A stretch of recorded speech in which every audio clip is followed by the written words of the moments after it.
So I'm Tyler, I got to set up here. While I'm doing that, how many of you have read my O'Reilly post called Streaming 102? Decent amount of you, but not a whole ton, so I'm not going to bore you all to death. Okay, if you all had read it, I had a fallback plan, but I won't go on.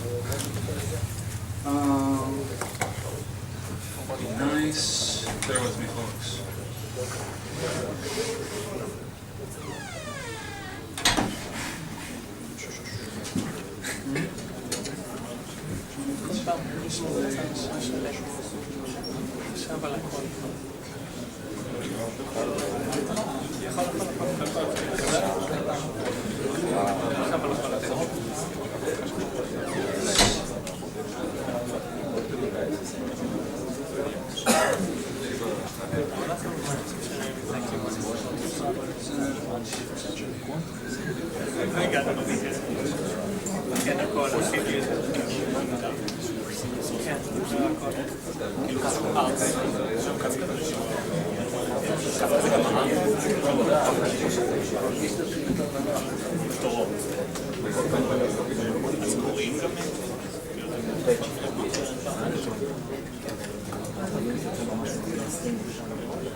Here we go.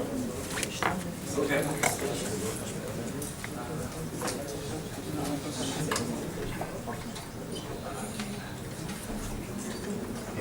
Okay. I even got the clicker working. Check it out. All right. So, as stated, I'm Tyler Akidau. I'm a software engineer at Google. I'm also a committer on Apache Beam. And I'm here today to talk about fundamentals of stream processing with Apache Beam. I guess I also could give you a little bit more background about myself. So I've been at Google for about 8 years. 6+ of those I've been spent working on a stream processing system called MillWheel and its successors. If you want a little more history of interesting things that we've done data processing wise at Google, I gave a talk at Strata London, the video of which will be made available at some point, so you can look for that. It's kind of a fun little history exercise. This is essentially a talk I gave at Kafka Summit, so if any of you happen to make the trip out to the Bay Area for that, apologies, I will bore you, but for the rest of you, hopefully it won't be too bad. So, agenda, there's basically four sections to this talk. The first three are pretty high-level conceptual, talking about the Beam model. The last one will be a little more concrete and talk a little more directly about what Apache Beam itself is. So the first one we're going to talk about the kind of data set we're talking about is infinite or out-of-order data sets that you often encounter with streaming systems. The second one we're going to go into the four questions that are at the heart of the Beam model, what, where, when, and how. I'll go into more of that later. Third section, I'll try to explain why we actually think that this is a good idea. And then the last section, as noted, we'll get a little more concrete about what Apache Beam is. So to start out with, infinite or out-of-order data sets, and Amit already touched on some of this, so sorry for the repetition, but I'm going to stick to the script more or less. So let's just imagine, throughout this talk, we're going to kind of motivate things with an example. So imagine you've got like you're at a mobile gaming company. You've got some game where users are crushing candy or killing orcs or whatever, and you want to analyze that data for various analytics reasons or for fraud, spam detection, whatever it is. So you've got some sort of logs coming from your mobile devices, and you want to process those. So this is supposed to represent you've just written your game. You've got some small amount of logs, and each of those little squares is some record you want to process, right? And your game gets to be a little more popular. And so your data gets larger, and eventually you start maybe curating it into daily batches of data or something like that, and it gets just keeps getting bigger and bigger. But really, what you have is an infinite stream of data, essentially this unbounded data set. And what's worse, distributed, since this is all based on distributed systems, there's some amount of ambiguity in there as to when events actually happened, and there may be delays or unknown delays. So let's look at some events that all happened at 8 a.m. and see when the system actually saw them. So this first one, this red one, happened at 8 a.m. and it showed up in the system. So you can see the timeline on the bottom there in green. It's showing sort of processing time as the system sees things. The system saw it at roughly 8 a.m. also. This yellow one, on the other hand, happened, it showed up at about 8:30. It also happened at 8, but there's about 30 minutes of delay. That's not horrible. But then this green one here didn't show up until almost 15. And maybe this person was on a plane, their mobile device was in airplane mode, and they got off the plane, turned airplane mode off, and then it uploaded the event. So we didn't see this one until hours later. And so now that we know we have this unbounded data set with sort of arbitrary delays in it, how can we deal with this? So there are a few different ways to deal with unbounded data. One is simple element-wise transformation. So these are things like filters, simple maps, like multiplying things by 2. This example, I guess, is a yellow pass filter. So it's letting yellow events through. And these don't really care about time in any way, shape, or form, or at least not relative to other events themselves. So they can just look at a single event, let things through, and get on with whatever the records they need to process. But other transformations, like counting or joining, they require other related elements to be grouped together. And so a few different ways of doing this. The most straightforward way, which is what Spark streaming of these pre-2.0 days did, was as data arrived, it would buffer them up for some amount of time, and once you had sort of filled up that buffer, so in this case we're doing like 1 hour windows, or I guess with Spark this would be 1 hour micro batches. Once you had that 1 hour's worth of data or whatever, you'd say, well, that's my window, and ship it off and process it. And that's all well and good until you get to the point of the problem of events being out of order. And what you really want is to do event time ordering, or event time windowing, excuse me, where, like in this case, your input arrives and things may be out of order, and instead of just building up windows as stuff arrives, you actually do this time-based shuffle to get things into the right windows based off of their actual event times. So that red, those 2 white arrows are essentially showing 2 elements that got shuffled into the correct windows. So the red one, for example, happened at, what is that, like 12:45, and so it needs to be in the 12 to 1 o'clock window, and it would have been if you'd done processing time windows. So that one would have been fine with processing time windowing. But the green one that has an arrow, you can see that one arrived at like 12:30, but it actually happened at like 11:20 or something like that. And so if we windowed that with processing time windowing, it would have been processed with the wrong sets of events. It would have been attributed to an incorrect hour. And when you're actually doing things that count on consistency and sort of actually exactly one type of processing, especially things like billing, like this sort of thing just is not acceptable. And so what you really want is event time windowing. But actually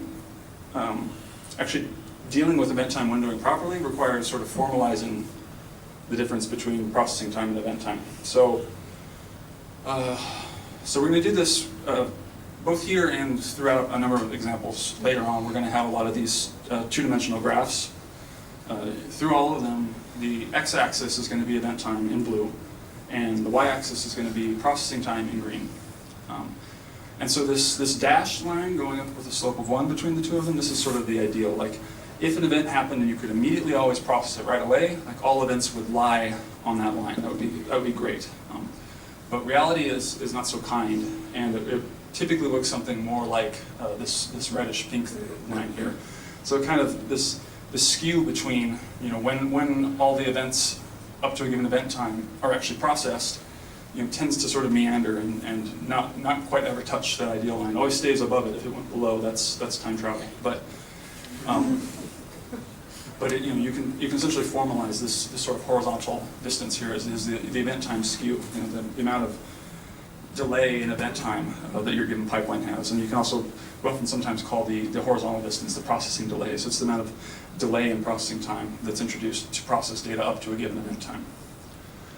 And so this red line here relates to a notion that we often have in streaming systems called watermarks. So a watermark is used to capture progress in event time. So it's basically an attempt at making an assertion saying, you will never ever see a record with a timestamp earlier than this watermark.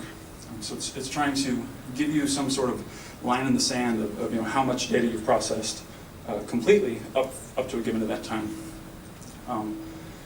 These watermarks are often heuristic based, so you can create perfect watermarks that will never be wrong. If they say the watermark is at time X, you will literally never see any events before time X. But to do so, you have to have perfect knowledge of your input. You have to know everything about every record that may ever show up in the timestamps they have. And so some types of inputs can give you that. But a lot of real world data sets, especially those based off of mobile devices, where you've got users going online and offline, and you never really know who all your users are, and you never know when data is going to show up. For those, you often have to use heuristics. There's also two interesting characteristics about watermarks that are worth mentioning.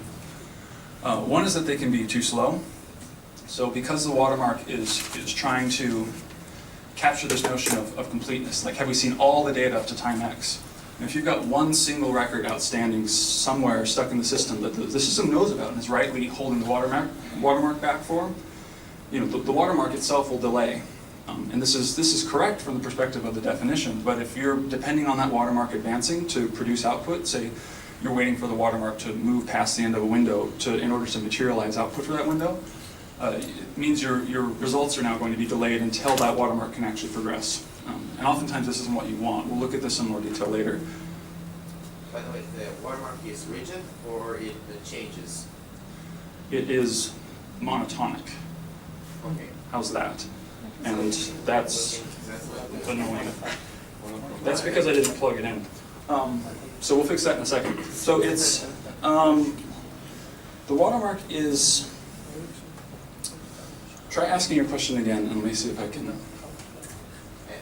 watermark looks back and waits until later arrivals come and then moves forward, right? So the watermark, the way watermarks work is that when you build a source, you capture some notion of what your input looks like. So a good example of something you could build a perfect watermark for would be if you were scanning, if you have a Kafka source, and Kafka has a static set of partitions, right? So you know about all of your partitions, and if also you know for some reason that within a given partition, all of the timestamps are monotonically increasing. So say you've got a single web front end per partition that's always writing records at whatever the current time is every time it writes a record, right? You know that timestamps are always going to progress.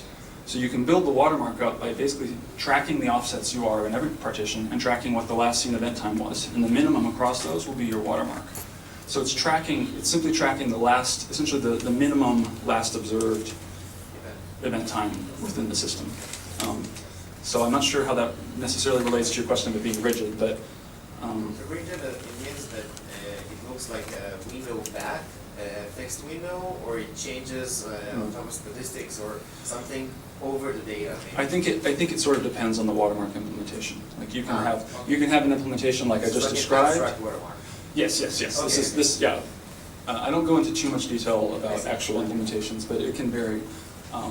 To give you an idea of like the other side of the coin, like for Google Cloud PubSub, we don't have any ability to know essential. So PubSub is essentially like log based under the covers, but we don't have any visibility into the logs because they dynamically change those, and that's how you can just sort of go from 10 records a second up to millions of records a second. And PubSub's just kind of like whatever, I don't care.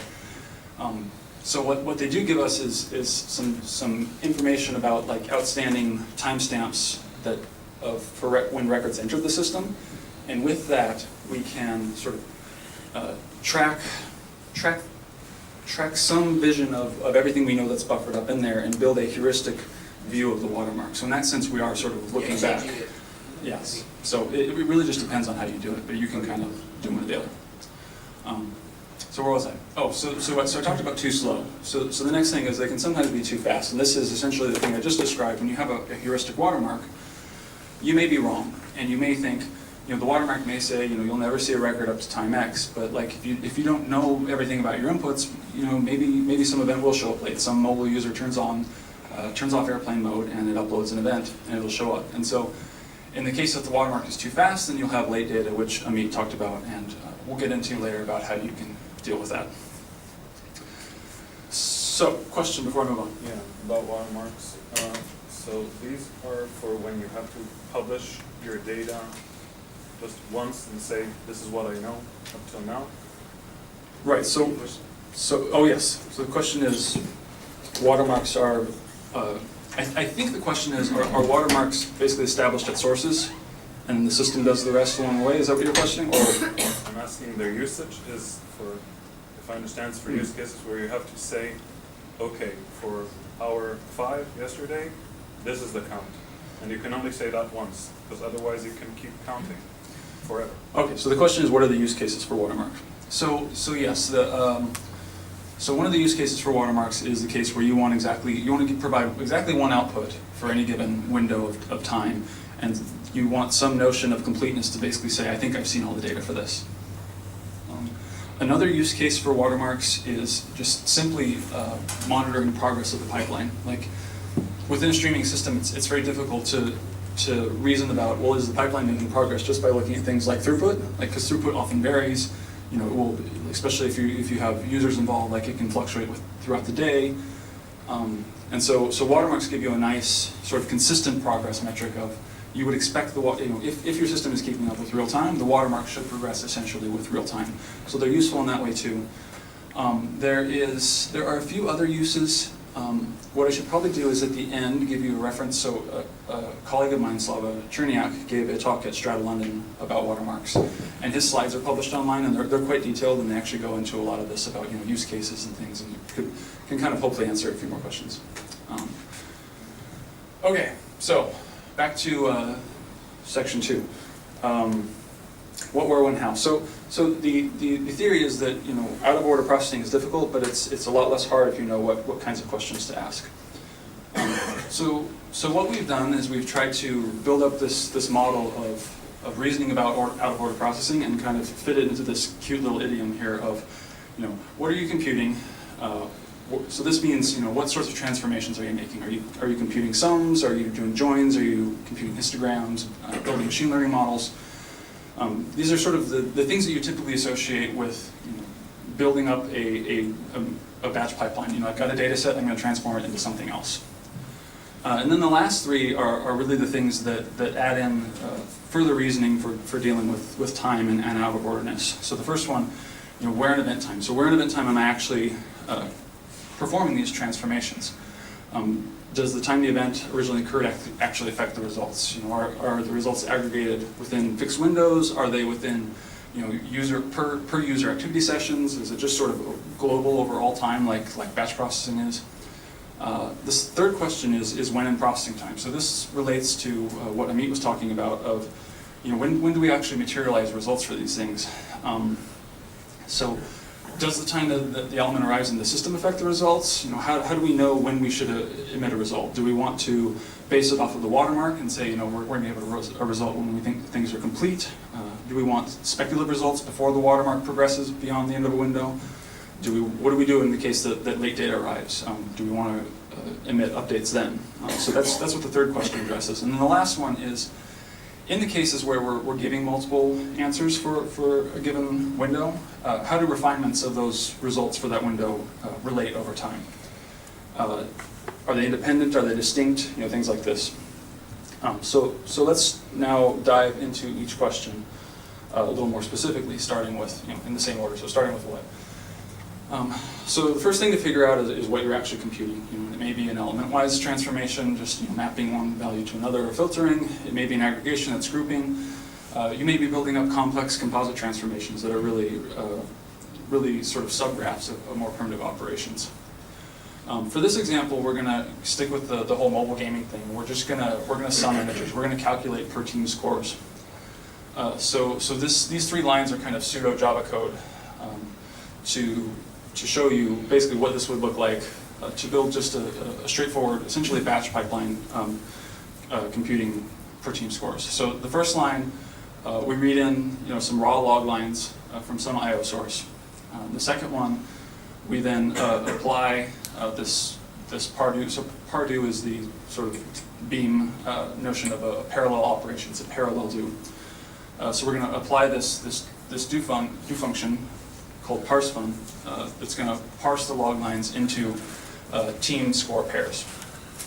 And then we're just going to apply this transformation called sum integers per key to basically sum up the scores per team. So in the end, we're going to end up with this P collection, which is really just a representation of a massive data set, a lot like RDDs or RD streams, at least at a high level conceptual point, of these key value pairs of strings that are teams and integers that are scores. So let's see how this code would actually execute then over an example data set. So we're going to use this graph for all of the rest of the examples. Again, we've got event time on the x-axis on the bottom in blue, y-axis is processing time in green. Each of the circles on there is a single score, a single data point for somebody in the team. These are all per team. We can assume that we're at the point where we're already done grouping by key. We've grouped by team, and these are all those scores for a single team. This would be happening in parallel for lots of teams, of course, but we're doing it one team at a time because it's a lot easier to display. So there's 10 scores up here. As before on that watermarks diagram, you've got this sort of, when you're dealing with watermarks at least, we don't have it in all the diagrams, but you'll have this ideal dash line that shows you, ideally if all events were processed immediately as they happened, they would fall on that line. And like the 3, for example, comes pretty close. Like it gets processed relatively shortly after it happened. But then there's the 9 here back towards the left that happens at like 12:01 and 30 seconds and doesn't get processed till 7 minutes later. So this is the basic format of things. For each example, we'll then have an animation. So the animation basically runs through as processing time progresses and shows you how the system builds up an answer. And it's just going to keep looping. So you can sort of keep watching over time as I describe it. So the basic idea is this thick white line in the middle that's ascending is tracking processing time as it advances. So this is sort of real time as we experience it or as the pipeline would experience it. And as that line comes to each of the inputs, it essentially accumulates that input into the sum that's building up. So you can see it goes from 0 and essentially every time it hits a new input it adds the number and in the end it ends up with the value of 51. And so that white gray square is sort of the intermediate state as the result is being built up. And then since this is a batch pipeline, once it sees all of its inputs, it then produces a single output that is colored blue. And you'll notice that the rectangles here essentially cover all of time when we're done. We're only showing a snapshot of processing time of the time that the pipeline was running. And as far as event time goes, classic batch processing doesn't really have a notion of event time baked into it. So it's essentially just a single global window that we're covering entirely here. So this is pretty standard for batch processing. Let's see what happens if we start tweaking the other questions. So the second question is where in event time, and so this is essentially answered by windowing. So windowing, if you're not familiar, basically divides data into event time based finite chunks of some sort. So there's 3 examples of different types of windows here. There's quite a number of other ways you can window things, but these are sort of common ones and ones that are supported out of the box in Beam. First one is fixed windows, where basically you're saying I want 5-minute windows, and it's every 5 minutes of time are going to be chopped up. 5 minutes, 5 minutes, 5 minutes in a row. There's no overlap. It's just one window after the other. Sliding windows is a sort of a variation on fixed windows where you've got your fixed width, but you also have a slide amount that is less than the width of the window. So maybe 5 minutes with a 1-minute slide. So you're sliding 1 minute every time you pick up a new window, and that results then in overlap between windows, which is interesting. And then the last example on here is sessions. So sessions are a very interesting use case. There are lots of variations on the definition of sessions. In this case, the most common one is just that it captures some notion of activity within the data. So let's say you're looking at, again, our mobile gaming example. So you've got users they're playing the game and generating scores, and so anytime that users generate a sequence of scores where none of those scores have a gap between them of larger than, say, a minute, you treat that as one continuous session. It sort of captures this notion that the user was doing a repeated set of tasks that were related, and then you then want to reason about later on. So yes, question. It's usually by key or something that you predefine, right, to the stream. Yes, so I was just about to get to that. So no worries. But so the point was that he said it's usually by key, and so one of the interesting things about sessions is that they're data driven, like they're based off of the data itself. You can't a priori know, oh, I'm just going to slice up windows by into fixed segments or whatever. And also they tend to be per key, so like maybe per team or per user you would say. I'm looking at a given user session. I'm not looking at sessions for the whole the entirety of the data. So these are different types of windowing examples. So let's look what it would actually look like in practice to window our pipeline. So this is basically the same pipeline as we had before, except we've added now a window into transform to window our data into 2-minute fixed windows. And the new code in each of these segments will be highlighted with black. And so if we go and execute this, and one thing I don't think I've covered yet is that the Beam is actually a unified model for both batch and streaming. So everything you can do in streaming, you can also do in batch. Like the two really interchange. There's no strong distinction between them. It's really just a notion of, is your input bounded or is it unbounded? Everything else just makes sense. So this we'll execute first in batch mode. And so this looks very similar to the last example we had. The time progresses from the bottom, we build up results, and when the bar gets to the top, we emit results. But in this case, we've essentially sliced everything up across these 2-minute event time windows. So in the end, instead of getting a single result of 51, you get these 4 results of 14, 22, 3, and 12, which themselves, if you were to add them up, would add up to 51. So this is a good start, but again, this is essentially batch processing, and we're not getting any latency improvements here. We're still dealing only with bounded data, so let's look at what it would take to reduce the latency on this. And this then takes us to the third question, which is when in processing time do we emit results? And this is done within Beam with a thing called a trigger. So triggers are a way for you to explicitly declare when do I want to emit results for a given window. And they're often relative to the watermark, because the watermark uses this nice notion of progress within the system of, are my data complete up to a given amount of time? So back to our example, let's go ahead and add a trigger to trigger after the watermark passes the end of the window. We don't technically need to add this for running this in streaming mode, because this is essentially the default of trigger once after the watermark passes into the window. But I'll add it in there for the sake of just explanation, I guess. So we're going to have 2 examples this time.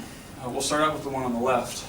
And in this case, there's now this dashed green line going through, which is showing you a perfect watermark. So we're going to see on the left a perfect watermark. We'll see on the right an example of a heuristic watermark.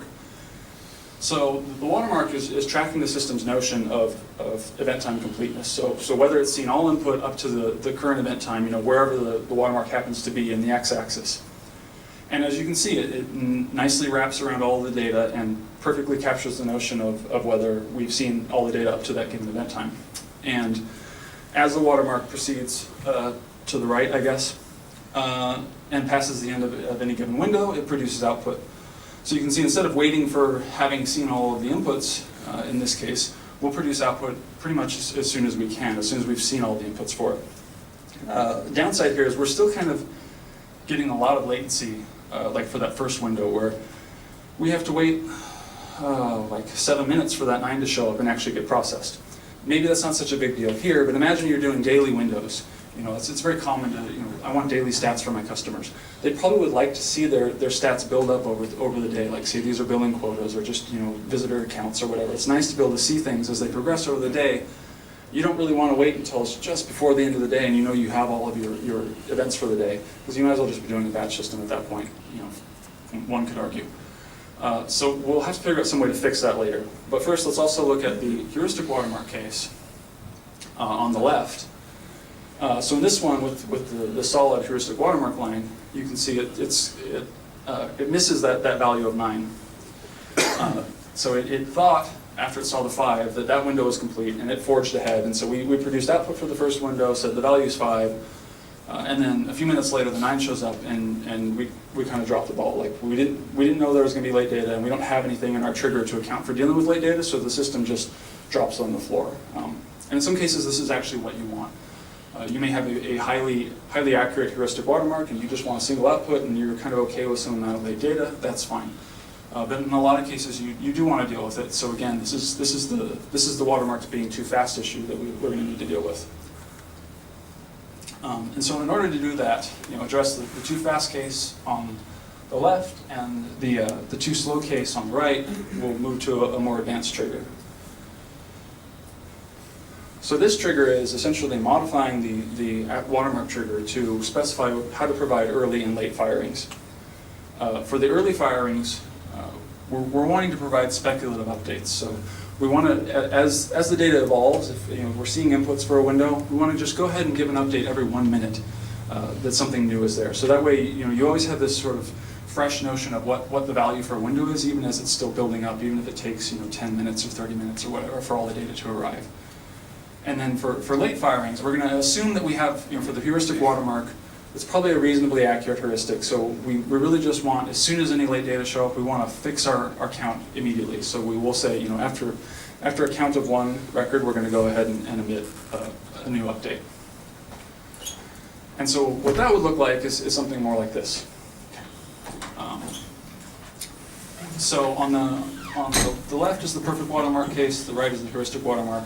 And you can see that we now have multiple firings for each window where there are essentially either speculative results, those are labeled as early, and I don't know, the resolution's pretty low here, so it's hard to read, but the ones that are not triggered by the watermark say early, the ones that are triggered by the watermark say on time, and then like in the heuristic watermark case, even when that 9 shows up, we get the late result showing you, here's the corrected result. So that's a lot better. But one thing to point out here is that you can see when we're getting these multiple results, in this case, we're basically accumulating new values. So like that last window, we get the 3, and every time. All right, hold on.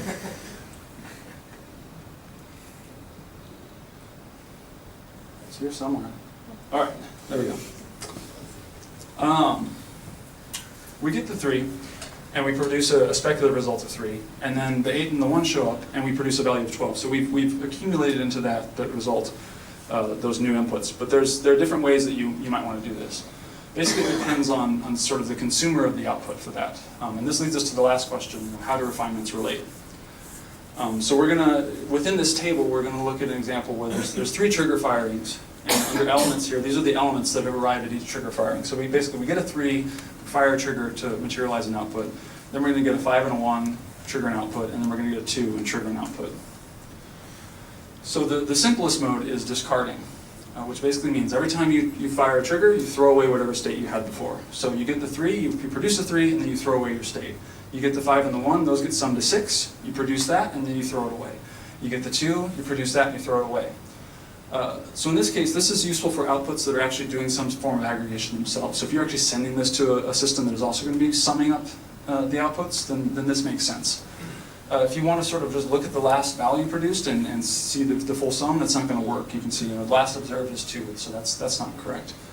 So in cases where you want the most recent result to actually capture sort of everything that came before it, you want what we've been doing all along, which is accumulation mode, or accumulating mode rather.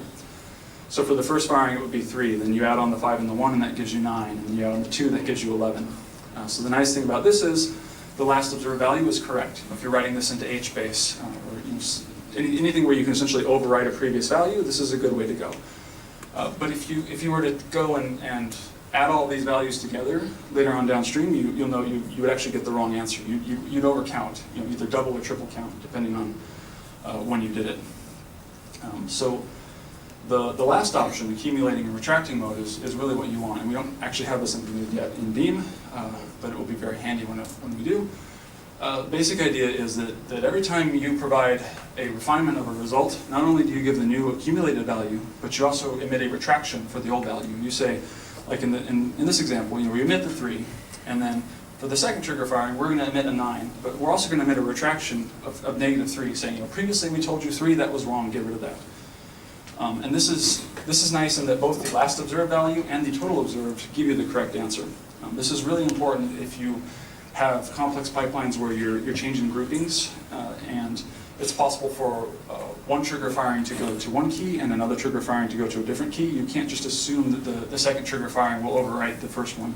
You actually need to send this retraction, so the retraction will go to the right place and say, get rid of that first value, and then the new update will go to a different key. And so we'll look real quickly at this example. So if you add accumulating and retracting fired panes, this is essentially what it would look like with the heuristic Watermarks version. So it's essentially as before, except every time we produce a new result, not only do we give the new updated value, but we give a retraction at the same time, essentially subtracting away the previous value. So that was a quick walkthrough of the 4 questions, which I would theorize are sort of the right way to think about things. But so are they the right questions? Why should you believe me? So there are at least 5 good reasons for this, I would argue. So one is correctness. So distributed systems are well distributed, and if the winds are blowing differently or machines are crashing a certain way, you may get inputs in a slightly different order. So here this white ordering versus the purple ordering, these are 2 perfectly valid orderings in which the system might observe this set of 10 values. You'll note that they're not shifting left and right, like they're not changing their event times. It's just the system happened to see them at a different point in time. Either one could happen, right? And especially if you're doing something like reprocessing, like you process your data once and you want to go back and reprocess it later, you're not going to see data in the same order. I guarantee you, even if you're using a well-structured and well-ordered system, like a set of monotonically increasing category partitions, it's a distributed system. They're not going to come in the same order. So if you do something like processing time windowing, which is essentially what this graph depicts, so this is basically what Spark Streaming pre 2.0 does. Records arrive at the system, and instead of using their event time, you essentially assign them the event time of their arrival time, which basically shifts all the records onto that ideal line, and then you window them, right? You'll note that the 2 orderings give you different results. This is the whole point of processing time windowing doesn't give you what you want. But if you do event time windowing, intermediate results might differ. You get, what was it, here for the second window, in ordering 2, you get 17, 18, 22 versus 7, 14, or 7, 14, and 22. But the final results, in the end, once you've seen all the data, the final results are the same. You get that 14, 22, 3, 12 that we've had all along, so you can get your correctness. The second is power. So things like, we were windowing by fixed windows before, but maybe we want to do sessions. Sessions are a very, very complicated thing to do right. You're wanting to identify bursts of activity. So within our data, this would be an example of 2 sessions. You're sort of capturing the notion of events that are all close enough together, not spaced apart by more than 1 minute. To do this in Beam, all you do is just switch your windowing function. Say I want sessions with a gap duration of 1 minute. And what you'll get is something like this, where the system essentially builds up over time these sessions, and it isn't until that late 9 arrives that actually joins together those 2 other sessions and everything that you get this first big session. This is really complicated stuff to do, but you can do it very succinctly and very cleanly in this API, given that we've broken this apart into these different questions of what, where, when, and how. Second is composability. So we've asked the questions once, but what happens if you ask the questions multiple times in a pipeline? So let's look at this example. So this would be session windowing. We're going to basically calculate session lengths. So we're going to window into sessions. We'll just trigger at the watermark. We'll discard fired panes. And we're just calculating the window length. So imagine you've got 2 people playing games. So me on the right and my usual co-presenter Francis on the left. So we're both frantically crushing candy, and these are our session lengths, right? To get something really interesting out of this, let's re-window into fixed windows, and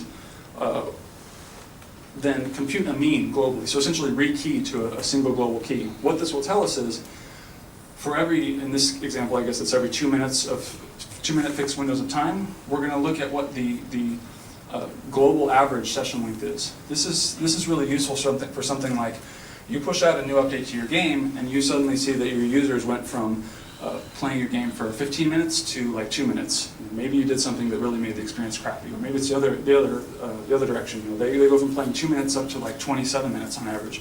Like you can really start to infer interesting things about your systems when you apply these questions multiple times. Oh, and that would look like this. It's probably more complicated than it's worth. I have a little question about the thing keep state of the mean and everything. Yes. So where does it persist into? So if something fails in the job or some of the data is lost. right. So the question is, you know, where is state persisted? How is it fault tolerant? These sorts of things. So these are runner specific. This is a runner specific question, really. Like in Spark, the way you would do, well, it varies. But in general, yes, all of the systems that we support must support some notion of fault-tolerant persistent state. The underlying system provides it, yes. And I can talk a little bit about that more at the end, possibly, but let me see if I can get through the rest of the slides before I run out of time. Fourth one, flexibility. This is really just a recap of everything that we've looked at so far. You know, with the same input data and just minor tweaks to the code, we were able to create 6 very different shapes of data that would really apply to 6 very different use cases quite easily. And that also ties into the last point, modularity. You know, we did so with relatively simple changes to the code. Like this wasn't drastic changes. And furthermore, one thing we didn't change anywhere along the line was our actual sort of core logic of what we were computing, this sum. And I know sum is really a very simplistic kind of thing, but this could have been something complex like machine learning models or building up histograms or things like that. It's not limited to things like sums. So yeah, in summary, at least those 5 reasons are reasons why this is a powerful model. So lastly, to round things out, let me talk a little bit about Apache Beam more in the concrete. So where did Beam come from? So it sort of started, massive scale data processing on commodity hardware. One of the milestones in that, at least, was Google publishing MapReduce paper back in 2004, I guess it was. Lots of people were doing sort of bespoke types of large scale data processing systems at that time, but this was a attempt to formalize it into a system. And from there, Google went on and we did various other things. A particular interest to me would be MillWheel, the system I've worked on, and then Flume, kind of a related system. But again, typically wrote papers, sent them to academic conferences, and that was it. There was no involvement in the open source community. The Hadoop community, meanwhile, went and built open source versions of these things, and then went and created other things on their own, and really flourished into this amazing ecosystem of open source software that I know you're all probably far more familiar with than I am. And sometimes took some of the ideas from Google papers, and oftentimes brought their own ideas, but essentially built up this really cool ecosystem. And then about late 2014, Google decided, we really want to get involved in this cloud space, so built this thing called Google Cloud Dataflow, which it really built upon the things we learned in MapReduce and Google Flume, and sort of built them all into a single system called Google Cloud Dataflow, which originally had an open source SDK, but wasn't really that compelling until we went and partnered with other folks to move the open source SDK portion of it into the project that is now Apache Beam. So what is Beam exactly? So Beam is essentially 3 things. One, it's this Beam model of parallel computation that I've been talking you through. It's based around the what, where, when, how questions. No, it's 8. No? You just 6 something. Oh, okay. It's also number 2, it's a set of SDKs for writing Beam pipelines. Starting with Java, Python is landing very soon, and it's extensible. So if you want a JavaScript SDK, you're able to build that thing. And then it's a set of runners for existing distributed processing backends. And we support a number of runners. So out of the door, we support Apache Flink, thanks to Data Artisans, Apache Spark, thanks to Cloudera and Amit at PayPal. Google Cloud Dataflow, of course, our fully managed service, and a local in-process runner for testing. There's a pull request runner out for Apache Gearpump, incubating, I guess I should say. There is work undergoing for Apache Apex. There's talk about a Storm runner. So we expect that there will be a lot of runners for various backends. So out of the box, if I want to use Google Cloud Platform and use Apache Beam, it's possible right now. Yes, technically. Battle testing. So, let me answer that in like 2 slides. It's complicated, but more or less, yes. The core of the SDK, yes, is battle tested. If you actually, the thing you would actually call Apache Beam is, we're sort of in the progress of building Beam, so that's where the complication comes in. But I'll get to that in like slide after this one. Long-term vision, we've kind of got 3 sets of users that we want to target. End users who are writing pipelines or building transforms for other users, SDK writers who are building these other SDKs, and then of course runner writers who have their distributed processing environment that they want to support. And so we did a lot of work with the first one and sort of had less formalized everything for the other 2. So a lot of the work we're doing for Beam initially is to better support those second 2 communities. So here's where I will sort of talk about your question. So essentially our sort of short-term, near-term, this year roadmap. Apache Beam only entered the incubator at the beginning of February, so it actually hasn't been around that long as an Apache project. A lot of our work since then has been essentially setting up infrastructure, renaming packages, fitting into the Apache development methodologies, things like that. And so that's the part of my answer that is, you couldn't just take, it's not, we don't have an official release yet. We just a few days ago started our first official 0.1.0 incubating release process. So lacking an official release, you can't just go and easily run it. That said, we do have folks that are actually running both Cloud Dataflow and Flink code using essentially snapshots from the repository. So the hope is that once we start getting releases out, we're going to kind of enter a stabilization period. We've also been changing some things. This is going to be a breaking change because we have to rename all our packages. So we're taking the opportunity to do a few breaking changes for things that we realized after the fact we could have done better. And then by the end of the year, we're hoping to have essentially a very stable system that will let you, write Beam pipelines and run them on multiple different platforms. The next natural question, of course, is, well, what can I actually do on each of these platforms? Which is why we have a capability matrix that essentially lays out, organized by the 4 questions, various capabilities in each row. So different types of windowing, different types of operations, different types of triggers, and then in each column we have the various runners that we support. Note that this is a snapshot from a few months ago. It's already out of date. Amit has updated a few things in here that I don't have captured in these slides, so apologies. But this will be updated as things go on. We will add new runners to it. The basic idea is you should be able to go to this site and quickly see, if I'm going to use Beam SDK with this runner, what can I actually do? And then lastly, of course, the thing that's really exciting about moving Beam into this Apache project is a much greater opportunity to collaborate with the community at large. We've largely worked internally amongst ourselves at Google up until now, and so now we're able to work with the community more broadly, incorporate other ideas, do things that we just couldn't schedule and fund within Google itself. And so I'm particularly excited about the opportunities here. And if you want to learn more, here are our links. Our Apache Beam incubating website. I was fortunate to write 2 articles for O'Reilly covering streaming, called Streaming 101 and Streaming 102. Highly recommend those if you're curious to learn more about stream processing in general.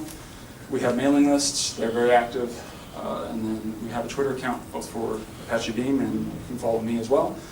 And I think that's all I have.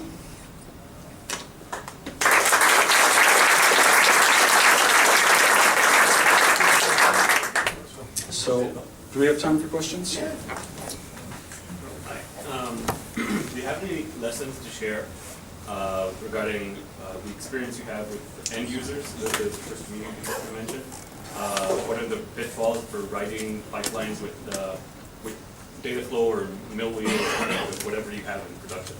So the question was any sort of insights, advice for end users writing pipelines based off of real-world experience with Dataflow or MillWheel. Yes. I mean, in general, streaming is hard. Understand your use case well. Understand what you're wanting to do. Understand the limitations of your system. Think things that bite people that people don't realize when they're just doing this and they've never done it before. In a streaming system, if you're going to have hotkeys, if you're doing a group by key, if you're going to have a single key that's really high throughput, more high throughput than a single machine can handle, you're going to have problems. Your system's not going to keep up. So being aware of that, do you have a use case where I've got these really hot keys is kind of a big deal. What else? I would recommend just follow good development practices in general, like write tests and sort of verify assumptions ahead of time and really understand the shape and nature of what you're trying to do, and that's the best I can do at a high level. Let me think if there's anything else. No, I think it's sort of hard to generalize beyond that, at least off the top of my head. Any other questions? Actually, it's a usage question. So if we want to use Apache Beam, starting from tomorrow, what's the best way to go at it? Which runner to run on? Maybe even start off using Google Dataflow and then transfer to Beam, because it's supposed to be the same model, right? Yeah, so I mean, if you look at I would recommend just looking at the capability matrix, see what kinds of things you need to do. Dataflow is the most mature. We've been running Dataflow on this, essentially the Beam SDK. It was built for the Beam SDK for the last 2.5 years or whatever. So it's the most mature. The Flink guys just caught up very quickly as far as adding all sorts of features to their system. So Flink is in a very good position as well. Amit has been patiently waiting for the Spark guys to catch up and add more support. So as soon as they get that, I know he's going to, as he's able to, add more support, and Spark will very quickly become a good option for that as well. So I mean, if you want to do it instantly, like Cloud Dataflow and Flink are probably your best bets if you want lots of streaming semantics. In the midterm, I fully expect all three of those to be good options, and there's going to be more coming pretty quickly too. And for development purposes, probably you have a local mode? Yeah, so that's not listed here, but it was listed here. There's a local in-process runner. And I think, I can't remember. Just for modeling and yeah, for like unit tests. And it basically runs a single process on your machine. By the way, there is from Google Dataflow, specifically you can, there is a trial of $300 for free. So if you want to get started, a very quick getting started, you can. That's Google Market. Yes. It's Yuri, right? Yeah. Yuri is kindly pointing out that you can get $300 of Google Cloud Platform usage free if you want to try it out. So. And it's enough for testing for evaluation of humans. Question? Hi.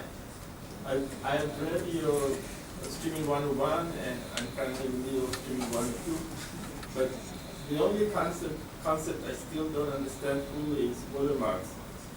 So you mentioned that is it a property of input data set or property of workload? Because you mentioned that you can build a different watermark, or it's a property of the system? It's basically a property of the input data source, specifically the implementation for consuming that input data source. So what is this red line is on your chart? So that red line, you can think of the red line as being a graph of the progress of the watermark for a given source over time. And so It's not the watermark itself.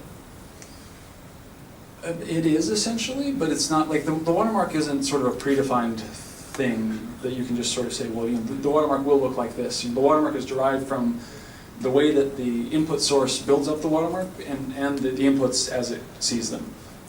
So in a sense, yes, that red line really is the watermark, but it's not like it's a function that you can compute ahead of time. It's really based off of the way the source computes the watermark and the way that inputs actually arrive for any given execution. Thank you very much. All right, thank you.